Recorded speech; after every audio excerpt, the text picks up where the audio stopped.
dia. Vamos fazer a prece antes do início?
Estamos recebendo João Benjamin para fazer a palestra para a gente. Por favor, João.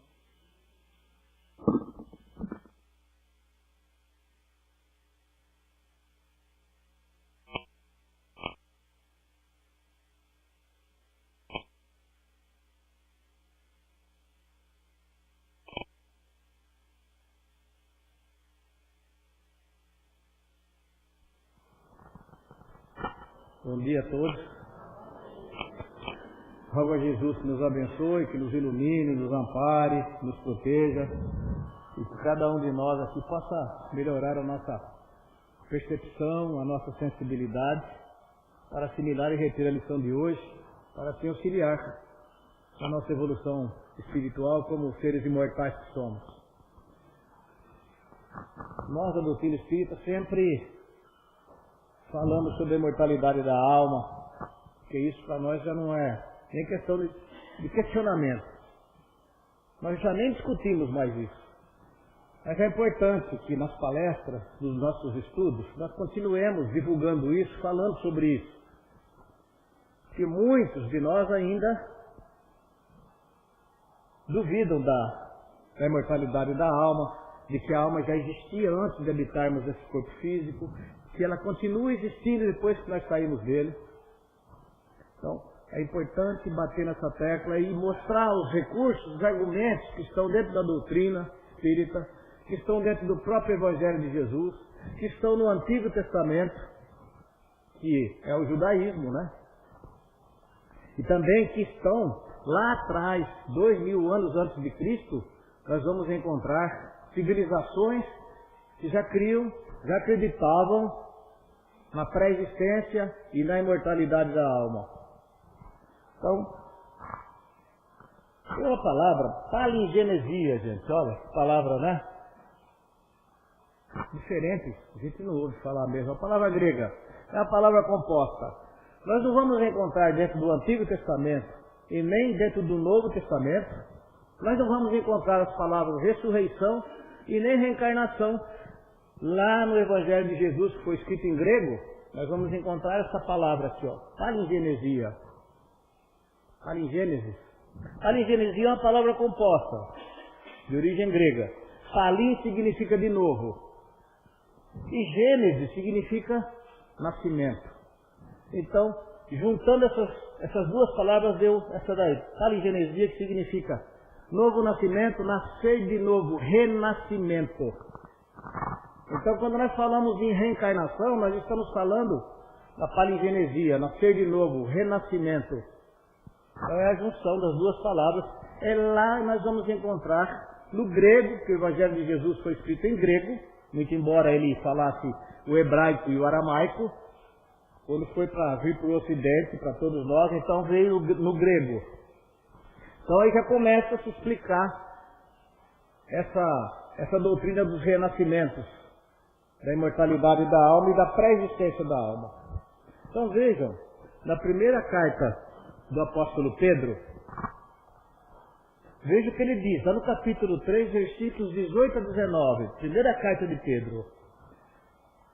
Está falando de Jesus, tá?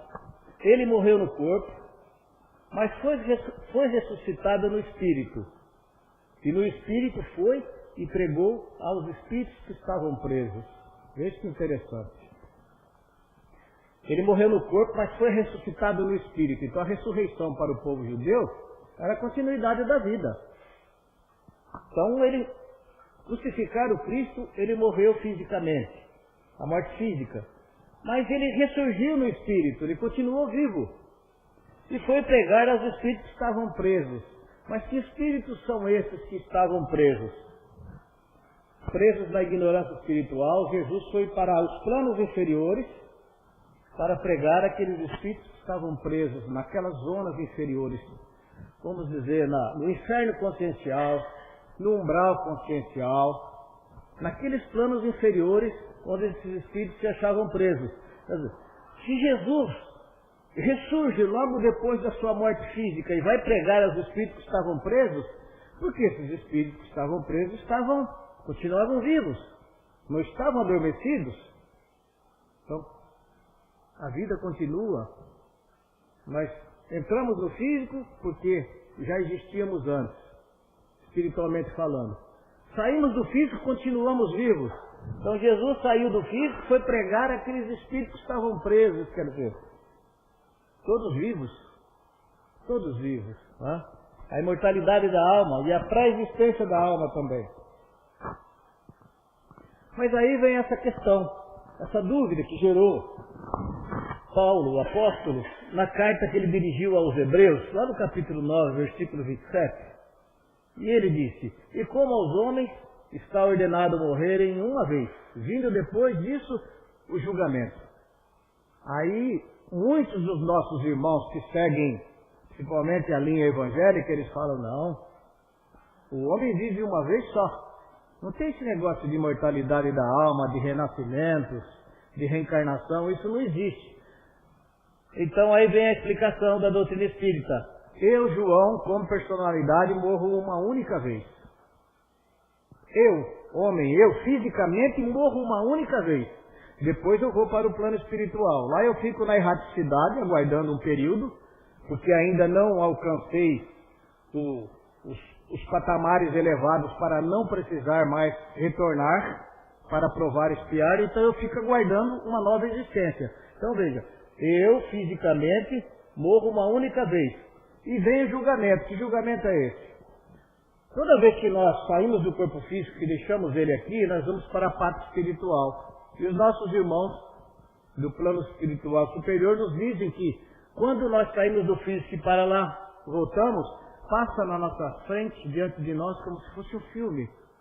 Um pequeno filme, rápido, de todos os momentos, principais momentos da nossa vida. Os momentos mais marcantes. Esses momentos passam como se fosse um filme. E ali nós vamos encontrar o que? Nós vamos visualizar o que nós fizemos, o que nós deixamos de fazer, o que nós... Aí nós vamos sentir aquele julgamento é um tribunal composto simplesmente pela nossa consciência. Não existe um jurado ali na frente e nem Jesus ali com os seus discípulos para julgar ninguém. Não existe jurados. A minha consciência é que vai ditar o que eu fiz de certo, o que eu não fiz de certo, o que eu fiz de errado, o que eu deixei de fazer, o que eu vou precisar refazer, as lições que eu vou ter que refazer em outra existência. Então, esse é o julgamento pelo qual nós passamos, é o julgamento da nossa própria consciência. Entenderam? Então, o homem vive uma vez, passa para o papo espiritual, vem o juízo. Eu procedo ao julgamento. O meu julgamento. Um auto-julgamento.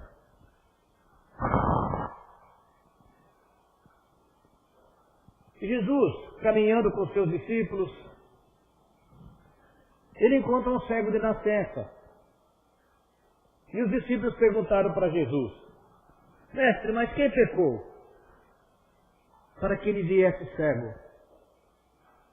Foi ele ou seus pais? Porque havia aquela crença. Lá em Gênesis, problema de Adão e Eva, aquela lenda de Adão e Eva, que é uma lenda, é uma parábola, não é verdadeira. É apenas uma história criada para dar um fim moral. Ensinamentos morais. Então eles acreditavam que como o primeiro casal pecou, todos nós carregamos o pecado original.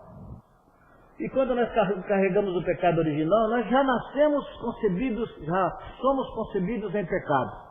Isso é o que eles entendiam, e muitos entendem até hoje. Mas para nós espíritas, o pecado original nada mais é do que aquele acervo que nós trazemos conosco de outras existências.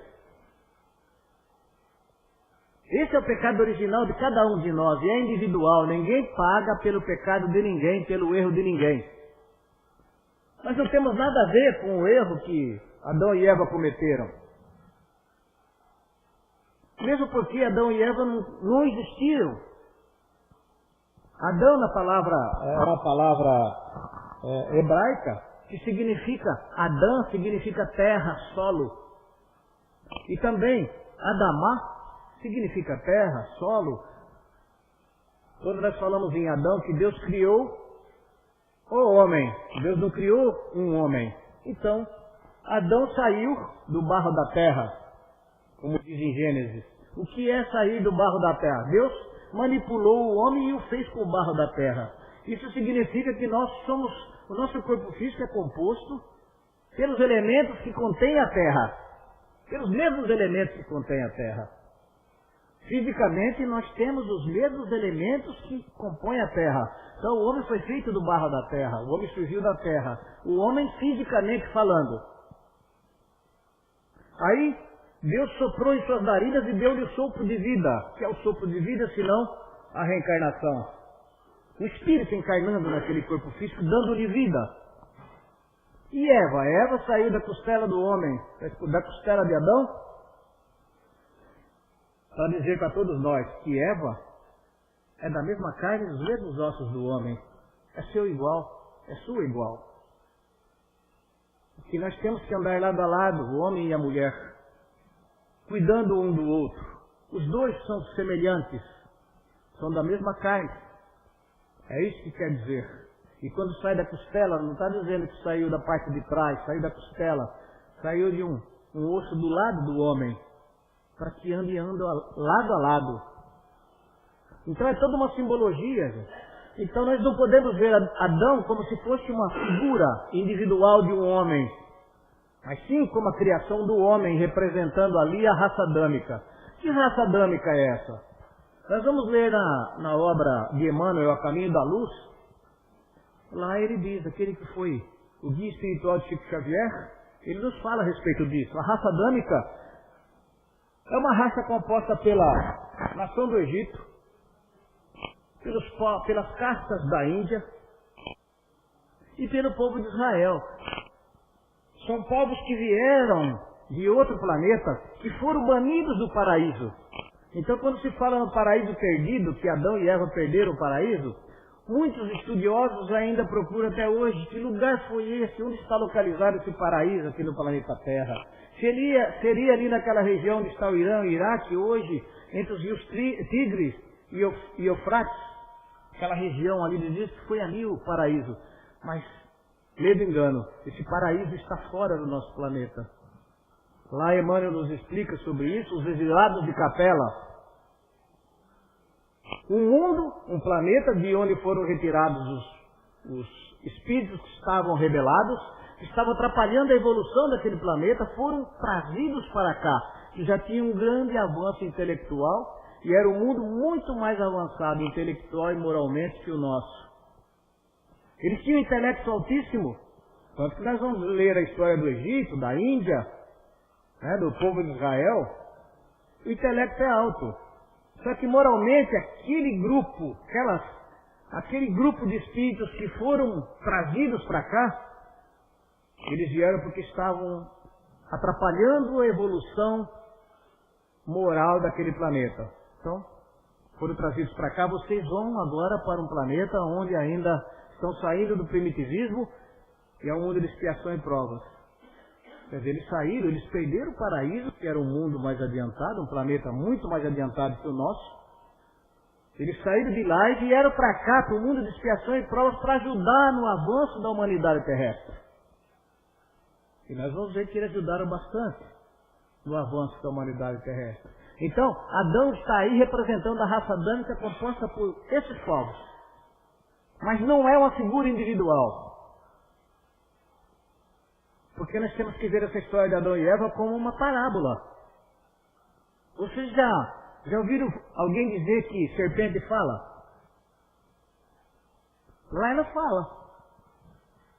Não precisa dizer mais nada, né? Então, é uma parábola, gente. Nós temos que raciocinar, usar o bom senso, a lógica, para que a gente possa entender tudo isso.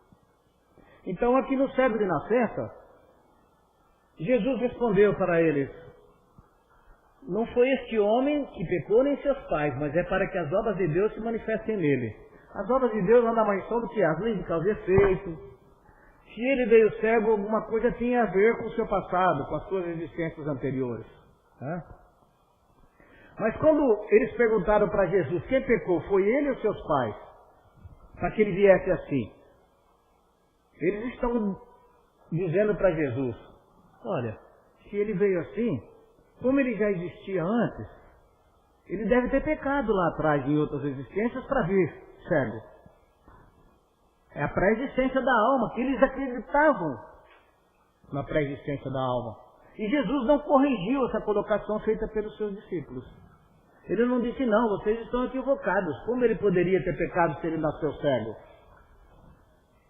Ele pode ter cometido erros em existências passadas. É isso que eles estavam perguntando para Jesus. Mas foi ele que pecou? Mas se ele já veio cego, então ele não teve tempo de pecar nessa existência. Ele só pode ter pecado em existências anteriores. Pré-existência da alma. Isso explica.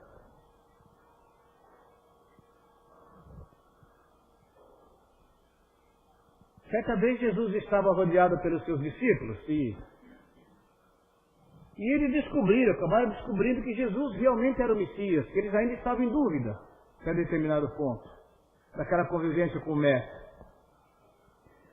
Aí eles perguntam para Jesus: mas os profetas diziam que antes deveria vir Elias para anunciar a sua vinda. Os profetas vinham dizer: não, vem um precursor que vai dizer para vocês que o Messias está chegando, para que vocês possam se prepararem para recebê-lo. E João Batista, aqui é o Elias que veio. Está escrito lá no Evangelho de Jesus. E Jesus responde: Elias veio e não o reconheceram, mas antes fizeram-lhe tudo quanto quiseram, e assim também o farão com o Filho do Homem. Quer dizer, ele estava dizendo que também fariam a mesma coisa com ele. Aí adiante, no Evangelho está escrito: aí eles descobriram que Jesus estava falando de João Batista, que veio, é a reencarnação de Elias que veio como João Batista. Está lá no Evangelho de Jesus isso. E daquele diálogo que Jesus teve com Nicodemos, o doutor da lei, que fazia parte, era um membro do Sinédrio, a Suprema Corte do povo hebreu. Todo julgamento passava pela Suprema Corte do povo hebreu. Ele era um dos que compunham o Sinédrio, Nicodemos. Mas ele tinha dúvidas sobre renascimento, sobre reencarnação. Como doutor da lei, ele era um profundo estudioso da Bíblia. Muitas pessoas até hoje são profundas estudiosas da Bíblia.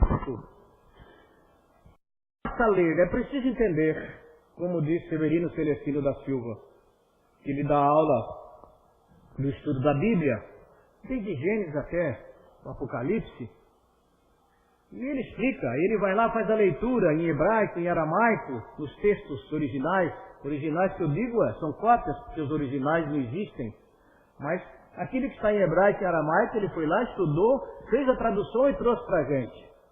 Então, nessas aulas, ele dá aula para evangélico, para católico, para espírita, para todos os segmentos religiosos dentro do cristianismo, fora. Mas, aí o pastor perguntou para ele, né? Falou, mas tudo isso que o senhor está me dizendo, eu já sei de cor e salteado, porque eu já li a Bíblia 10 vezes. Aí, Severino Celestino da Silva, na hora perguntou para ele, irmão, mas você leu a Bíblia 10 vezes? Li. E você compreendeu? Você entendeu? Eis a questão. Não basta só ler, nós precisamos compreender. Usar a inteligência que Deus nos deu, o raciocínio e a lógica e buscar respostas convincentes que tenham lógica. Adianta a gente ficar procurando subterfúgios, mistérios de Deus e acabou. Lógico que existem muitas coisas que nós ainda não sabemos e nem podemos saber da espiritualidade, porque o nosso patamar de evolução ainda não está a essa altura para saber de coisas que ainda precisam ser preservadas para o nosso bem.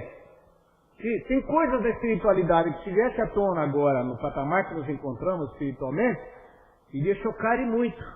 Seria como uma luz forte que colocasse em nossos olhos e nós ficaríamos enseguecidos.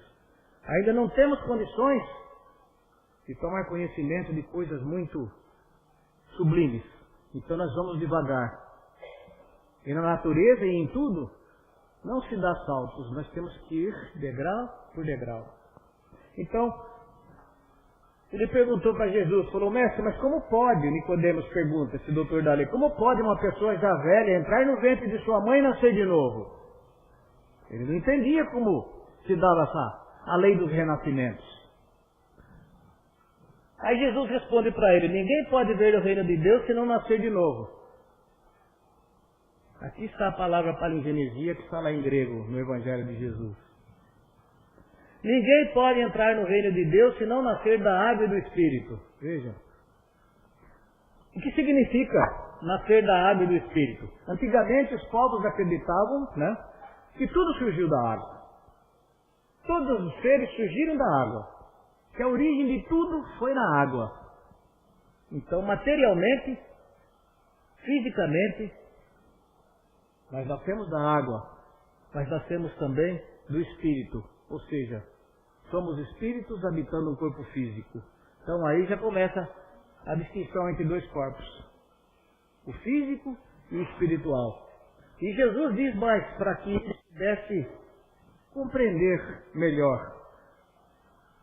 O que é nascido da carne é carne, o que é nascido do espírito é espírito. Olha, duas individualidades. Carne é carne, gente. Espírito é espírito. Os corpos físicos descendem uns dos outros pela procriação. O espírito não nasce um do outro. Os espíritos não procriam. Espíritos eles não nasceram, foram criados por Deus. E são imortais. Somos imortais. Por que o espírito não está sujeito à morte? Porque ele nunca nasceu. Ele foi criado por Deus. Então, se ele foi criado e não nasceu, como que ele pode morrer se ele não nasceu? Ele é criatura de Deus. Somos criaturas de Deus. Então, nós temos que ir separando corpo físico e espírito. Eu sou um espírito que habita um corpo físico e não um corpo físico que contém um espírito. Entenderam? Então, o principal é o espírito e o corpo físico é secundário. É finito, é mortal.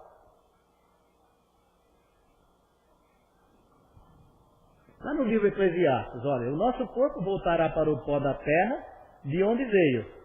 Somos feitos do barro da terra, né? Não é isso que diz na Gênesis? E o nosso espírito voltará para Deus que o deu. Olha, que de forma clara está dizendo, o corpo físico fica aqui, vira pó novamente. Veio do pó, o pó voltará. E o espírito não, o espírito volta para Deus. O que é voltar para Deus se não para a espiritualidade? Que o deu, que o criou. Certo? E aqui Jesus, certa vez ele estava sendo muito questionado pelos doutores da lei, pelos fariseus, saduceus. Eles viviam fazendo perguntas capciosas para o mestre, para que ele caísse em contradição.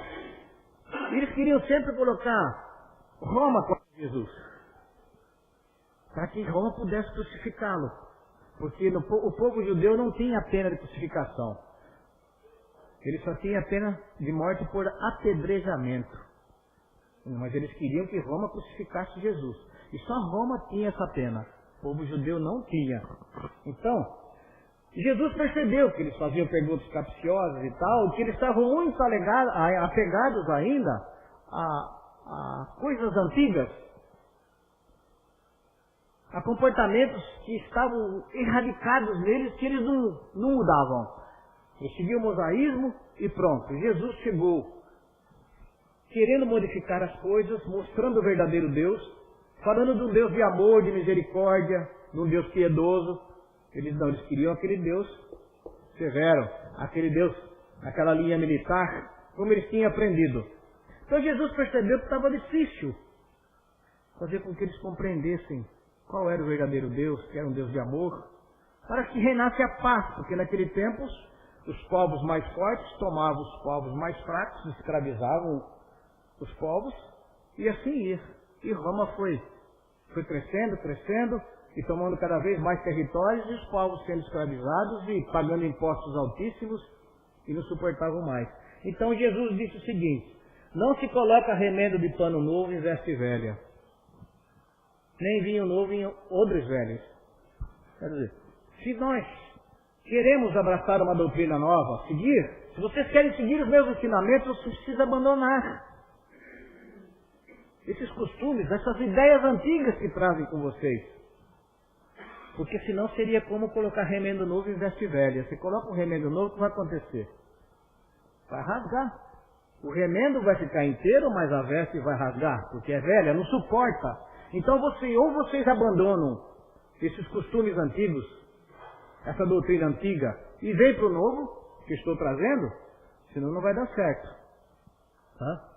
E também não se guarda vinho novo em odres velhos. Odres eram bolsas de couro, principalmente couro de cabra, que eles faziam os sacos onde se guardava o vinho.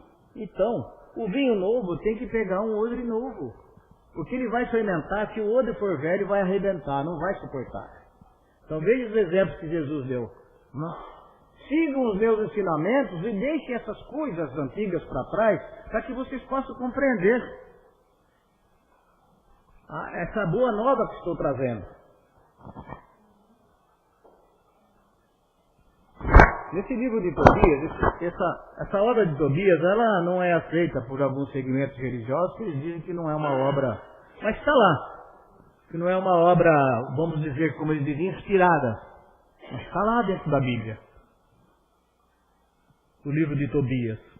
E diz o seguinte: tinha uma moça que ela se casou 7 vezes, e na noite de núpcias, os 7 noivos morreram. Conta lá. Então todo mundo tinha medo de se casar com aquela noiva. Ninguém queria saber mais de casar com ela. Falava, eu não, 7 já morreram, imagina, eu vou casar, vai acontecer o mesmo comigo. Mas aí diz o seguinte, no livro de Tobias: não tenha medo. Ela foi destinada a você desde a eternidade, e você é quem vai salvá-la. Encorajou o moço, que estava apaixonado por ela. Ele disse, você pode se casar com ela, porque ela foi destinada a você desde a eternidade. O que significa isso? Antes, ela já estava destinada para ser a verdadeira esposa dele. Já veio com essa missão de ser, com essa incumbência de ser esposa dessa moça. São mais de uns 7 que morreram antes. Façam bastante orações antes de você ir com ela para o quarto de núpcias. E os dois se uniram, fizeram orações, e lá diz que os dois viveram tranquilamente. Mas por que esses 7 morreram? Isso aí já é coisa da espiritualidade que não se... né? Tudo tem, toda explicação existe, sempre tem uma causa lá atrás para poder explicar tudo isso. Mas não somos nós, com o nosso parco conhecimento, que vamos entrar nesse mérito agora, mesmo porque nem daria tempo, teria que se aprofundar muito para estudar isso. Né? Vejam aqui, comprovando mais uma vez, lá no livro de Salmos, né? Que muitos salmos são deixados por Davi. Aqui diz o seguinte, ó, Salmo 51, versículo 7. Eis que eu nasci na culpa, e minha mãe já me concebeu pecador. Mas como eu posso nascer na culpa? Porque eu já existi antes, para a existência da alma. Se eu já habitei outros corpos antes, eu posso ter nascido com culpa. Aí, ó, eis que eu nasci na culpa, eu já nasci com culpa, já nasci culpado. Eu já nasci com pecado, entre aspas. Eu já me equivoquei, já errei em existências anteriores. Por isso eu nasci na culpa. E minha mãe já me concebeu pecador. Eu já vim assim. Eu já vim com coisas para resgatar, para ajudar na minha evolução. Está claro aqui, ó. Salmo 51, versículo 7. E aqui é o contrário, ó. Lá no livro de sabedoria. Eu era um jovem de boas qualidades, de uma alma excelente. Ou melhor, como era bom, vinha um corpo sem mancha. Olha que interessante. Quer dizer, eles já tinham passado como um espírito bom. E por isso ele reencarna num corpo sem mancha. Entenderam? Pré-existência da alma. Está muito claro aqui, ó. Eu era um jovem de boas qualidades, de uma alma excelente. A minha alma era excelente. Eu, como alma, já era excelente. Eu já era bom. Antes do nascimento. Para a existência da alma. Como era bom, vinha um corpo sem mancha. E lá em Mateus, Jesus é muito claro. A cada um segundo suas obras. Cada um de nós deve procurar fazer boas obras. Quando eu escuto os nossos irmãos de outras linhas dentro do cristianismo ensinando que só a fé salva e que não é preciso obras, as obras não são necessárias para o nosso crescimento, dizem eles. O que importa é a sua fé. Eu sempre digo, dentro da fé que Jesus nos fala, nos ensina, existem muitas outras coisas inseridas na fé. Uma delas é o merecimento, é o mérito, que está aliado à fé. Eu estava ouvindo uma rádio, e a gente está na estrada, está em trânsito, então a gente vai mudando de estação, onde a gente acha alguma coisa aqui, que dá para ouvir, então a gente para. Estava ouvindo uma rádio, por coincidência, era um programa evangélico. E dentro desse programa, tinha o microfone aberto, as pessoas fazendo perguntas, obtendo conselhos, aconselhamentos e tal, e o João parou ali para ouvir. Por quê? Porque eu gosto de estabelecer parâmetros. É importante isso. A gente aprende muito com aqueles que pensam diferente da gente. Eles estão errados? Não estão errados. Cada um está num patamar de conhecimento das coisas. Nós estamos 100% certos? Não podemos afirmar. Porque ainda também somos imperfeitos. Estamos num mundo onde tudo é relativo. A parte verdadeira é a parte espiritual. Aqui tudo é relativo. A verdade é relativa. Mas nós procuramos usar a inteligência, o bom senso, o pouco conhecimento que Deus nos dá para evoluir. Então, nessa rádio, um rapaz liga e pergunta para o pastor e para uma pastora que estava lá comandando o programa, fala, eu quero mudar de religião para acompanhar minha noiva que é evangélica, minha namorada, eu estou apaixonado por ela e eu preciso mudar de religião porque ela disse que se eu não mudar para a religião dela, ela não se casa comigo. Quantos casos na prática, hein, gente? Quando a gente diz que a espiritualidade une e que a religiosidade separa, é verdadeiro. É verdadeiro, porque dentro de um lar onde os segmentos religiosos são diferentes, depois vem os filhos, um quer levar a filha para cá, outro quer levar a filha para lá, e não há entendimento. Mas, se há amor, eu acho que a tudo se dá jeito. Mas aí o pastor, o radialista responde para o rapaz, fala, olha, eu acho que você, eu não sei qual é a sua religião, mas, pelo visto você é só um religioso, não é um homem de fé. Porque se você está disposto a mudar de religião, é porque você é um homem sem fé. Ali o rapaz do lado deve ter desmontado já, né?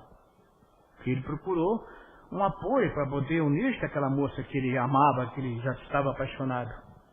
Aí, para complementar, o pastor disse, olha, eu acho melhor você abandoná-la. Não namore mais essa moça. Porque a sua fé tem que estar muito acima até do sentimento que você tem por ela. Naquela hora eu fiquei até meio... Foi impactante para mim. Porque eu acho que não é o caminho. Mas eles pensam dessa forma. Aí, para complementar, a pastora, nós que era a pastora que estava do lado, disse, realmente, você deve deixar essa moça. Então vejam, quanto sacrifício, quantas coisas poderiam ser resolvidas se houvesse bom senso, né? É o tipo de aconselhamento que eu jamais daria para alguém, um casal que está apaixonado. Eles que têm que buscar esse consenso. Não sou eu como religioso que vou dizer para ele, não, você deve largar dela ou ela dele, porque vocês dois não vão combinar. Quem é que tem autoridade para dizer isso? E dizer que a sua fé tem que estar muito acima do que você sente por ela. A fé deve existir, sim. Mas ela deve caminhar junto com o bom senso, né? Com o entendimento, com o amor. E não dessa forma tão racional. Então,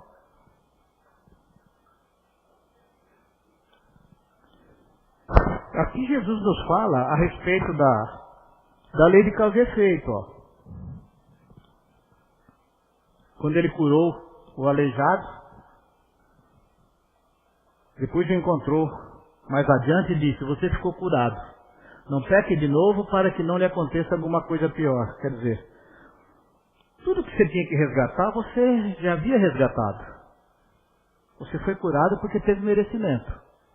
Mas daqui para frente, toma cuidado para você não continuar se equivocando, errando, porque pode acontecer de novo com você, coisas que você não vai gostar.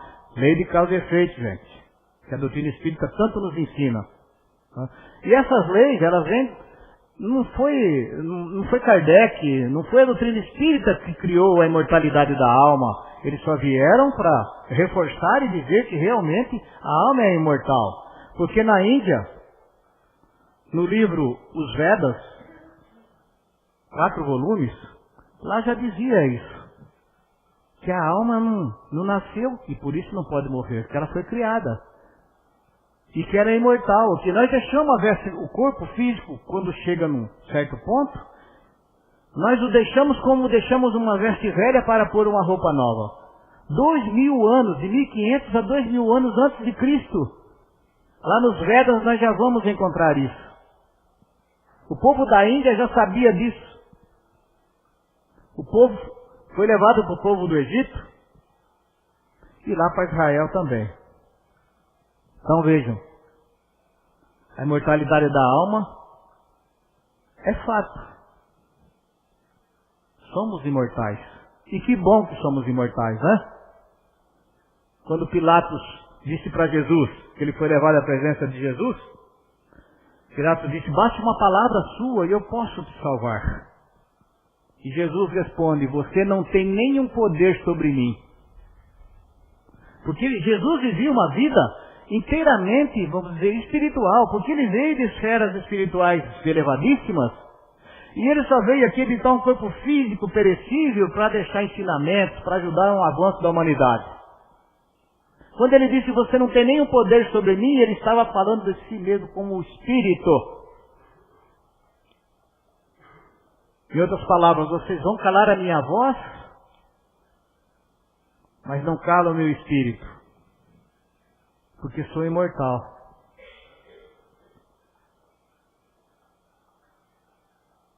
Então cada um colherá aquilo que tiver semeado. Não nos cansemos de fazer o bem. Paulo, na sua carta aos Gálatas, disse isso.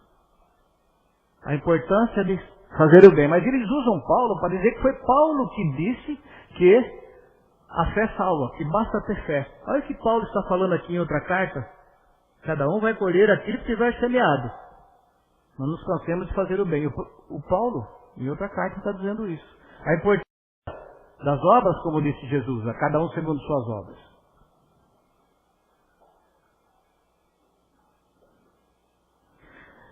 E a crença na imortalidade, quando houve o concílio do Vaticano, o imperador Justiniano, Lá diz que ele fez questão de tirar a parte que falava da reencarnação. Encobriu, proibiu. Mas ele disse desse jeito que está aí, ó. Um edital, ele colocou assim: quem sustentar a mítica crença na pré-existência da alma e opinião consequentemente estranha de sua volta, seja excomungado. Determinou que fosse excomungado toda pessoa que acreditasse na pré-existência da alma. Porque ele dizia que era um mito e que era muito estranha essa crença. Isso é o entendimento dele. Então é aqui que eles falam, Justiniano tirou a reencarnação da Bíblia através desse concílio. Não é que ele tirou, ele proibiu que falasse na reencarnação e na imortalidade da alma. Vai ser excomungado quem falar que a alma pré-existe ao corpo. Então, aqui nós encerramos as nossas palavras de hoje. Espero que de alguma forma tenha passado alguma coisa para acrescentar ao nosso conhecimento, para ajudar na nossa evolução. Vamos cerrar os nossos olhos por uns segundos, quem quiser. Quem não quiser pode ficar de olhos abertos, que é apenas para facilitar a concentração. Aproveitar para agradecer ao Senhor da vida, a Jesus, nosso querido amigo e mestre, pela oportunidade de estarmos aqui reunidos mais uma vez para estudo da doutrina espírita, do seu Evangelho, Jesus, das coisas da alma. E nesse momento, Jesus, como eternos pedintes que somos, rogamos a vós que possa nos envolver a todos com as suas vibrações de amor, de paz, de união, de harmonia, de alegria, de saúde física e mental e de progresso intelecto-moral. Que cada um de nós, neste momento, possa receber um lenitivo para o corpo espiritual, para o corpo físico, para o realinhamento de todos os nossos centros de forças, através dos trabalhadores boníssimos da sua seara aqui presentes.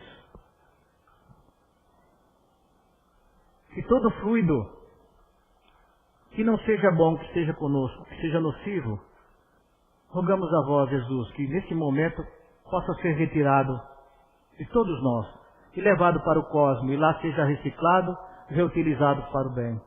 Fiquemos todos em paz. Um bom domingo a todos.